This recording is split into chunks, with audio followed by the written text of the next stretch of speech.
राम राम राम राम राम राम राम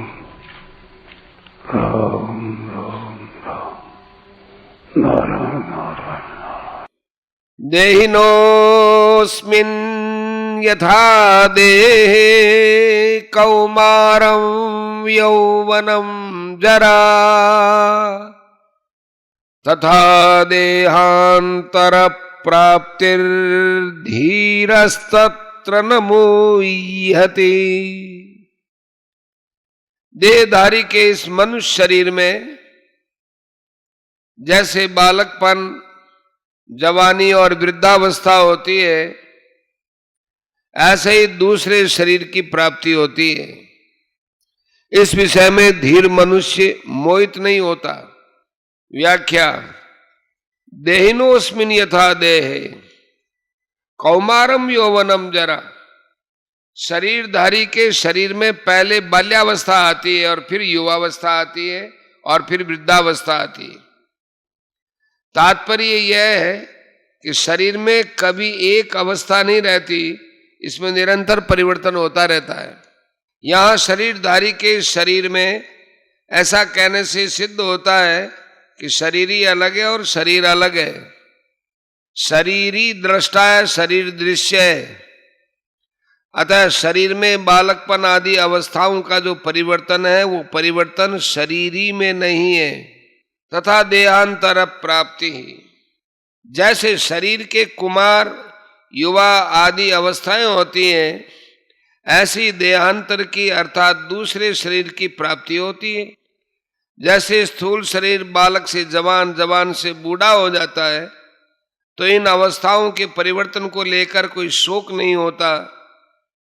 ऐसे ही शरीरी एक शरीर से दूसरे शरीर में जाता है, तो इस विषय में भी शोक नहीं होना चाहिए। जैसे स्थूल शरीर के रहते हुए कुमार, युवा आदि अवस्थाएं होती है, ऐसे ही सूक्ष्म और कारण शरीर के रहते रहते देहांतर की प्राप्ति होती है। अर्थात जैसे बालकपन, जवानी आदि स्थूल शरीर की अवस्थाएं हैं, ऐसे देहांतर प्राप्ति अर्थात मृत्यु के बाद दूसरा शरीर धारण करना, ये सूक्ष्म और कारण शरीर की एक अवस्था ही तो है। स्थूल शरीर के रहते रहते कुमार आदि अवस्थाओं का परिवर्तन होता है। यह तो स्थूल दृष्टि है। सूक्ष्म दृष्टि से देखा जाए तो अवस्थाओं की तरह स्थूल शरीर में भी परिवर्तन होता रहता है। बाल्यावस्था में जो शरीर था वो युवावस्था में नहीं है। वास्तव में ऐसा कोई भी क्षण नहीं है जिस क्षण स्थूल शरीर का परिवर्तन न होता हो।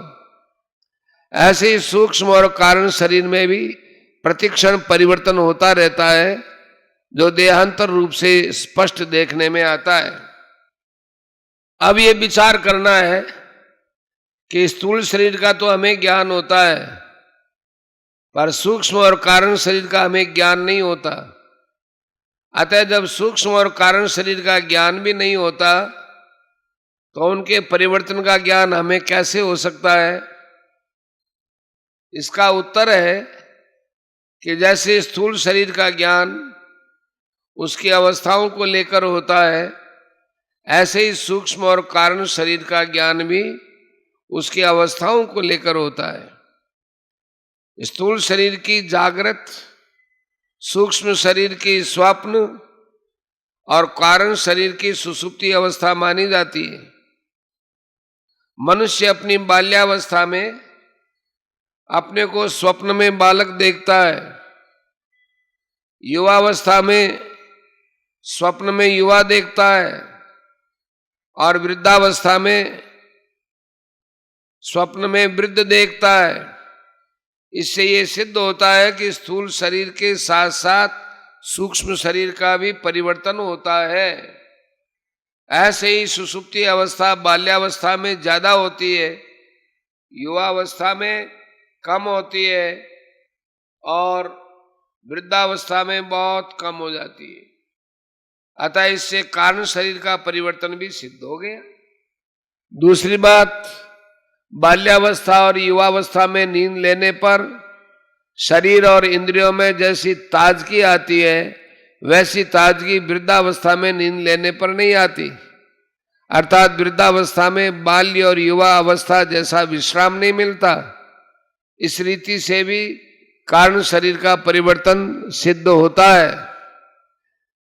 जिसको दूसरा देवता, पशु, पक्षी आदि का शरीर मिलता है, उसको इस शरीर में देहाध्यास के कारण मैं यही हूं ऐसा अनुभव होता है, तो यह सूक्ष्म शरीर का परिवर्तन हो गया। ऐसे ही कारण शरीर में स्वभाव प्रकृति रहता है, जिसको स्थूल दृष्टि से आदत कहते हैं। वह आदत देवताओं की ओर होती है, पशु पक्षियों की ओर होती है और दूसरे योनियों वालों की ओर होती है। तो ये कारण शरीर का भी परिवर्तन हो गया। अगर शरीरी का परिवर्तन होता तो अवस्थाओं के बदलने पर मैं वही हूं ऐसा ज्ञान नहीं होता, परंतु अवस्थाओं के बदलने पर भी जो पहले बालक था, जवान था, वही मैं अब हूं ऐसा ज्ञान होता है। इससे सिद्ध होता है कि शरीरी में अर्थात स्वयं में परिवर्तन नहीं होता। अब यहां ये शंका हो सकती है कि स्थूल शरीर की अवस्थाओं के बदलने पर तो उसका ज्ञान होता है, पर शरीरांतर की प्राप्ति होने पर पहले के शरीर का ज्ञान क्यों नहीं होता?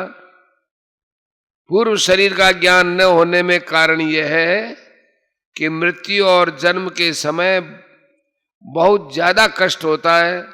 उस कष्ट के कारण बुद्धि में पूर्व जन्म की स्मृति नहीं रहती। जैसे लकवा मार जाने पर, अधिक वृद्धावस्था होने पर बुद्धि में पहले जैसा ज्ञान नहीं रहता। ऐसे ही मृत्यु काल में तथा जन्म काल में बहुत बड़ा धक्का लगने पर पूर्व जन्म का ज्ञान नहीं रह सकता।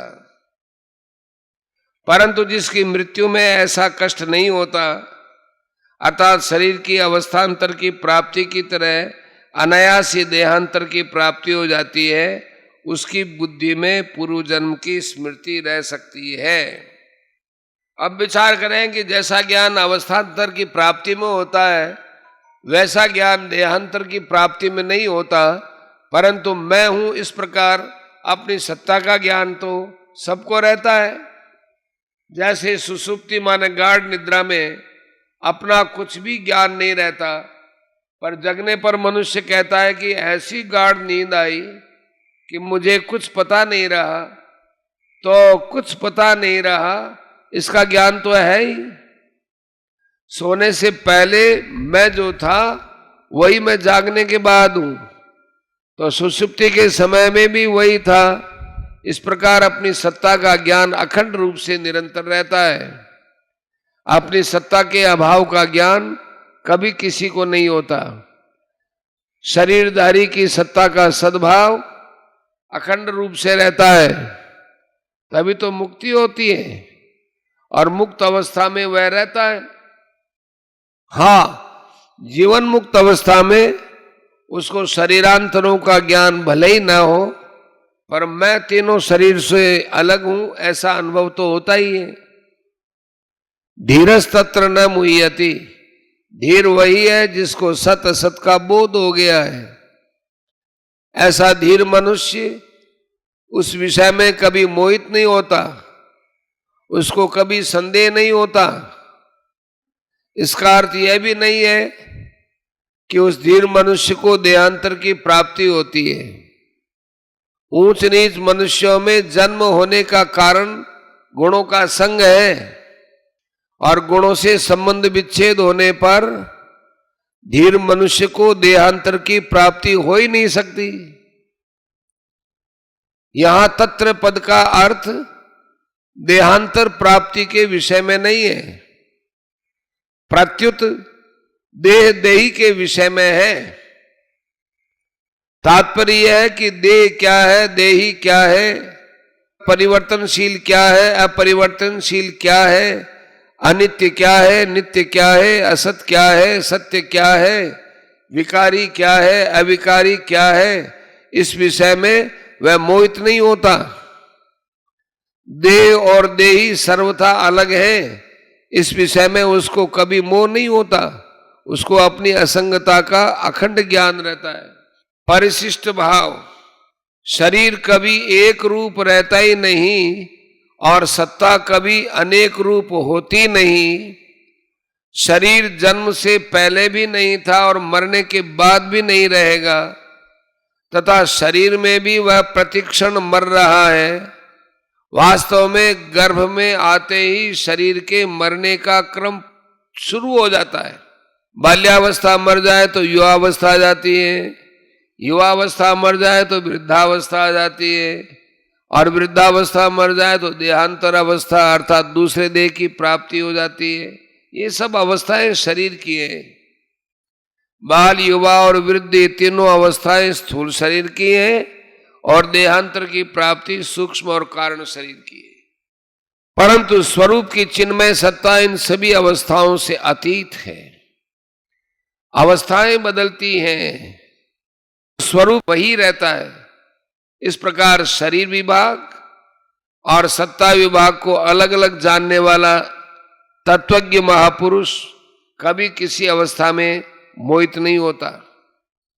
जीव अपने कर्मों का फल भोगने के लिए अनेक योनियों में जाता है, नरक और स्वर्ग में जाता है। ऐसा कहने मात्र से सिद्ध होता है कि 84 लाख योनियां छूट जाती है, स्वर्ग और नरक छूट जाते हैं, पर स्वयं शरीर ही वही रहता है। योनियां बदलती हैं, जीव नहीं बदलता, जीव एक रहता है। तभी तो वह अनेक योनियों में अनेक लोकों में जाता रहता है। जो अनेक योनियों में जाता है वह स्वयं किसी के साथ लिप्त थोड़ा ही होता है, वो नहीं फंसता। अगर वह लिप्त हो जाए, फंस जाए, तो फिर 84 लाख योनियों को कौन भोगेगा? स्वर्ग और नरक में कौन जाएगा? मुक्त कौन होगा? जन्मना और मरना हमारा धर्म नहीं है, प्रत्युत शरीर का धर्म है।